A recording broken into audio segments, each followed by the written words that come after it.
जय हिंद दोस्तों, बात करेंगे हम ऑनलाइन फ्रॉड की।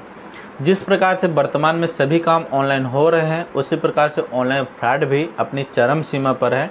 यदि आप इसके प्रति जागरूक नहीं रहते हैं और थोड़ा भी लापरवाही करते हैं तो आपके साथ भी ऑनलाइन फ्रॉड हो सकता है। यदि आपके या फिर आपके किसी करीबी के साथ ऑनलाइन फ्रॉड हो जाता है तो आपको किन बातों का ध्यान रखना है। आपके जितने भी रुपए हैं यदि कट जाते हैं, यदि आप मेरे वीडियो के माध्यम से बताई गई बातों को यदि आप फॉलो करते हैं, जो भी चीज़ें मैं आपको वीडियो में बताऊंगा आगे, यदि वो काम आप करते हैं तो 99% गारंटी कि आपके रुपए वापस आ सकते हैं। इसलिए पूरा वीडियो बिना स्किप किए देखते रहिए। मैं आपका दोस्त संदीप शुक्ला और आप देख रहे हैं शिवप्रिया कॉप। दोस्तों, सबसे पहले जान लेते हैं कि आखिर ऑनलाइन फ्रॉड होता किस तरीके से है।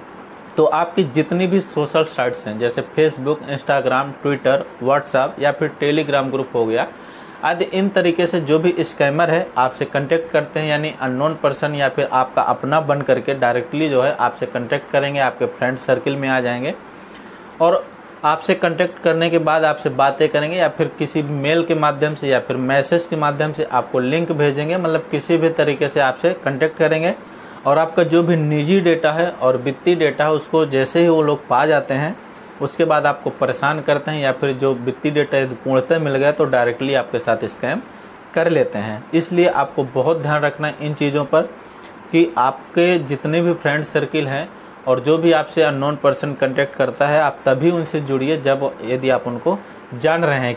किसी भी अनजान पर्सन से आप बात मत कीजिए, वीडियो कॉल बिल्कुल भी एक्सेप्ट मत कीजिए। यदि कोई भी अननोन नंबर से आपके पास कोई वीडियो कॉल आता है तो पहले तो आप उसको रिसीव मत कीजिए, और यदि आप रिसीव कर ही लेते हैं तो आप अपने कैमरे को पहले बंद रखिए। आप अपने उसमें हाथ लगा सकते हैं या फिर उंगली रख सकते हैं ताकि आपकी वीडियो उस पर ना दिखे, क्योंकि आपके मोबाइल का नोटिफिकेशन ऑन होता है और जैसे ही आपका जो मोबाइल का एक्सेस है संबंधित पर्सन को मिल जाता है और वीडियो कॉल के माध्यम से आपसे बात करते हैं तो नोटिफिकेशन जैसे आपका मैसेज आता है और नोटिफिकेशन में ऊपर ब्लिंक होता है, तो मान लीजिए OTP अगला पर्सन आपके पास भेज रहा है तो वह उसको आसानी से दिख जाता है वीडियो कॉल के माध्यम से। इसलिए ऐसा बिल्कुल भी ना करें।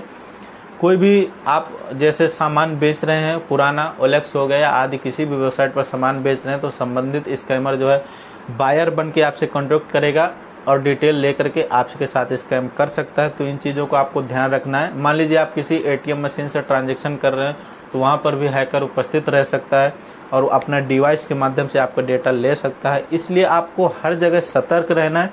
यानी वित्तीय लेन देन से जुड़ी यदि कोई भी वर्क आप करते हैं तो वहाँ पर आपको सतर्क रहना है और अपने मोबाइल में कोई भी सॉफ्टवेयर थर्ड पार्टी ऐप आपको इंस्टॉल नहीं करना है। यदि किसी ऐप की बहुत ही ज़रूरत है तो आप उसको पहले जांच कीजिए और उसको सही होने के बाद ही अपने मोबाइल पे रखिए, अन्यथा आप प्ले स्टोर से जितने भी ऑथेंटिक ऐप है उन्हीं को यूज कीजिए। थर्ड पार्टी ऐप और APK फाइल के माध्यम से मिले हुए ऐप को आप यूज बिल्कुल भी मत कीजिए। यदि आप गूगल साइट्स पर या किसी भी ब्राउज़र पर आप कोई भी चीज़ सर्च कर रहे हैं और कोई भी चीज़ देख रहे हैं तो वहाँ पर कभी कभी विज्ञापन के माध्यम से गलत चीज़ें दिख जाती हैं, और यदि आप गलती से भी उस लिंक को या उस मैसेज को एक्सेप्ट कर लेते हैं और उसका जो टर्म्स एंड कंडीशन आपसे एक्सेप्ट हो जाता है तो उसके माध्यम से भी संबंधित स्कैमर को आपका एक्सेस मिल जाता है और वहाँ से भी डेटा उसको प्राप्त हो जाता है। इसलिए इन चीज़ों से आपको बचना है।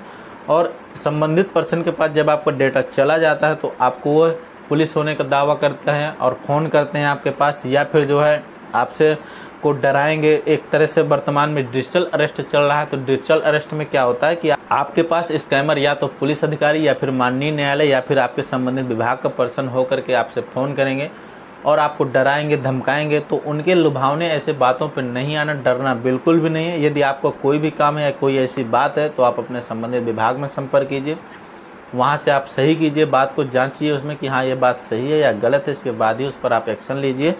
ऑनलाइन और मैसेज के माध्यम से कभी भी किसी से भी कांटेक्ट नहीं करना है। फिर भी यदि आपके या फिर आपके किसी करीबी के साथ ऑनलाइन फ्रॉड हो जाता है तो दोस्तों मैं अब आपको जो बताने वाला हूँ, यदि आप इन नियमों का समय रहते पालन कर लेते हैं तो काफ़ी सिक्योरिटी बन जाती है कि आपके रुपए वापस आ सकते हैं। दोस्तों, सर्वप्रथम आपके साथ यदि कोई गलत ट्रांजैक्शन हो जाता है तो जो भी आपके मैसेज मिलते हैं, यानी ट्रांजैक्शन का मैसेज आपके पास आते हैं या फिर मेल आता है, उनको आपको डिलीट बिल्कुल भी नहीं करना है। और जितने भी गलत ट्रांजैक्शन है उनकी तारीख, समय और जो उसका UTR नंबर होता है वो आपको किसी जगह नोट कर लेना है।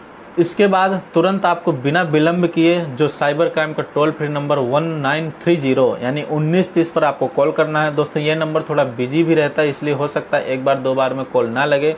इसको आपको बार बार ट्राई करते रहना और जैसे ही कॉल कनेक्ट हो जाए आपको अपनी कंप्लेंट को रजिस्टर्ड कराना है। जैसे ही आपकी कंप्लेंट सक्सेसफुल रजिस्टर्ड हो जाती है 1930 पर, तो आपको एक मैसेज मिलेगा और मैसेज में लिंक के माध्यम से आपको अपना कुछ डेटा सबमिट करना पड़ता है। तो वो डेटा आप ज़रूर सबमिट कर दें, क्योंकि 1930 पर की गई कंप्लेंट 24 घंटे पर स्वतः निरस्त हो जाती है यदि आप अपना डेटा पूर्णतः सबमिट नहीं करते हैं। तो आपको अपना डेटा ज़रूर सबमिट करना है। और यदि 1930 पर कॉन्टैक्ट नहीं हो पाता तो cybercrime.gov.in की वेबसाइट को विजिट करके वहाँ पर आपको कंप्लेंट को रजिस्टर्ड कराना है। इसके बाद जिस भी बैंक के माध्यम से आपका ट्रांजैक्शन हुआ, यानी जो भी आपका संबंधित बैंक है, उनके टोल फ्री नंबर पर कॉल करना है और वहाँ भी आपको कंप्लेंट को रजिस्टर्ड करना है। इसके बाद किसी भी प्लेटफॉर्म के माध्यम से यदि आपका ट्रांजैक्शन हुआ है, जैसे गूगल पे हो गया, फ़ोन पे या पेटीएम आदि के माध्यम से आपका ट्रांजैक्शन हुआ है, तो आप संबंधित ऐप को ओपन कीजिए और ट्रांजैक्शन हिस्ट्री पे जाइए।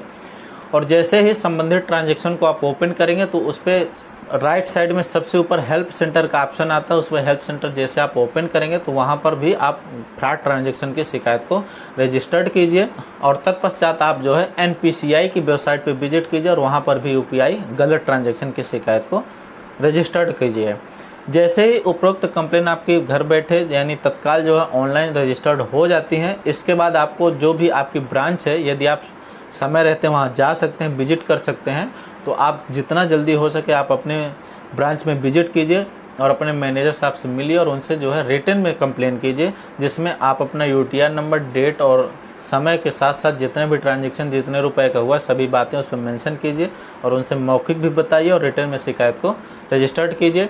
जैसे उनको कंप्लेन मिलती है, संबंधित मैनेजर जो अपने नोडल ऑफिसर और संबंधित बैंक को एक मेल करते हैं कि यह ट्रांजैक्शन गलत हुआ है। और जैसे संबंधित बैंक को मेल प्राप्त हो जाता है तो उस बैंक के माध्यम से जो है जो भी अकाउंट में गलत पैसा गया हुआ है उस UTR के माध्यम से उसको जो है होल्ड कर दिया जाता है। और यही काम इससे पहले हो जाता है जब आप 1930 पर कंप्लेन करते हैं, तो 1930 पर कंप्लेन होते हुए जितने भी संबंधित बैंक पर गलत पैसा पहुंचता है उसको होल्ड कर दिया जाता है। और यदि पैसा आपका होल्ड हो जाता है तो काफ़ी चांसेस बन जाते हैं कि आपका पैसा वापस आ सकता है। इसीलिए कहते हैं कि इस कंप्लेंट को बहुत जल्दी करना चाहिए, जितना जल्दी हो सके, क्योंकि यदि संबंधित पर्सन द्वारा जिसने भी आपके साथ फ्रॉड किया है, यदि वो पर्सन उस पैसे को निकाल लेता है तो फिर समस्या हो जाती है पैसे को वापस कराने में। इसलिए कंप्लेंट को आप जितना जल्दी हो सके उतना जल्दी आप रजिस्टर्ड करवा दीजिए। यदि बैंक आपकी सुनवाई नहीं कर रहे हैं और उस पर एक्शन नहीं ले रहे हैं तो आप RBI की वेबसाइट में विजिट करके RBI से भी शिकायत कर सकते हैं। और जो भी आपके नज़दीकी साइबर पुलिस स्टेशन है वहाँ पर भी जाकर के आप रिटर्न में शिकायत को दर्ज करवाइए। तो दोस्तों उम्मीद करता हूँ कि आप स्वस्थ होंगे, कुशल होंगे, खुश होंगे, मस्त होंगे और मेरे बताए हुए नियमों को यदि आप फॉलो करते हैं तो उम्मीद करता हूँ कि आपके रुपए जो है, जो भी आपके साथ फ्रॉड हुआ है, हो सकता है कि जो है आपको वापस मिल जाए। तो आप कोई भी काम ऑनलाइन कीजिए तो उस पर जो है जांच पड़ताल के बाद ही कीजिए।